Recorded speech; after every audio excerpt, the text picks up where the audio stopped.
dog enrichment involves food, this video is for you. But before we get started, make sure to hit the subscribe button because we drop tips on dog enrichment every single week.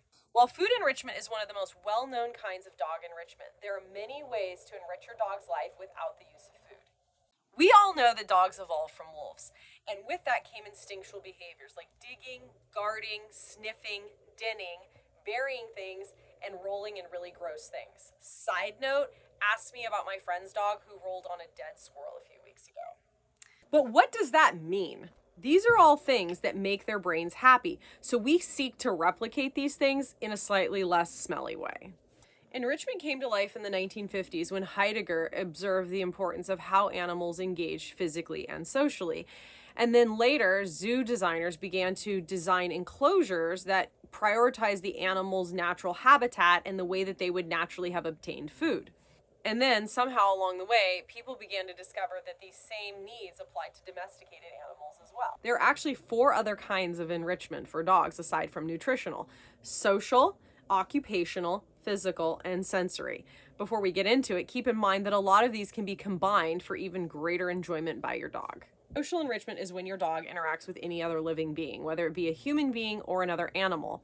Most typically, you would see examples of this in like dogs playing with other dogs or meeting your friends or even hanging out with you.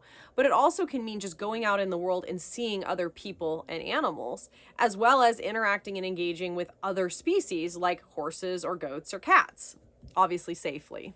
Sensory enrichment is all enrichment. It is any time that your dog has to use their sense of sight, smell, touch, taste, or sound. Obviously, this applies to all forms of enrichment, but you can do special sensory enrichment exercises like walking your dog on new terrain, like gravel or wood bark. One of my favorite examples would be taking an old towel and putting it outside, or rubbing it over some kind of farm animal and letting your dog smell it and interact with it. Occupational enrichment is any time your dog has a task to complete.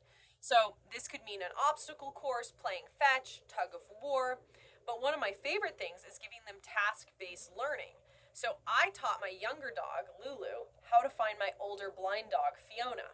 It was not only a tremendously useful skill because blind dogs sometimes get lost, but it also gave Lulu something to do, to find, and to seek. Physical enrichment is any time that your dog's brain has to interact with their body in order to get the task done. So for example, hiking, swimming, climbing, anytime they have to use their problem-solving skills to maybe navigate over a log or through a river, obviously safely. All of these kinds of activities will create better problem-solving skills with your dog so that they then begin to develop that kind of brain power. Food-based enrichment is obviously tremendously popular, but when we look past that, we find new opportunities to engage and interact with our dog and provide new experiences that provide mental stimulation, engagement, and increased happiness for our beloved friends. So let me know in the comments below, what is your dog's favorite kind of enrichment, and how can you combine different kinds of enrichment to make your dog even happier?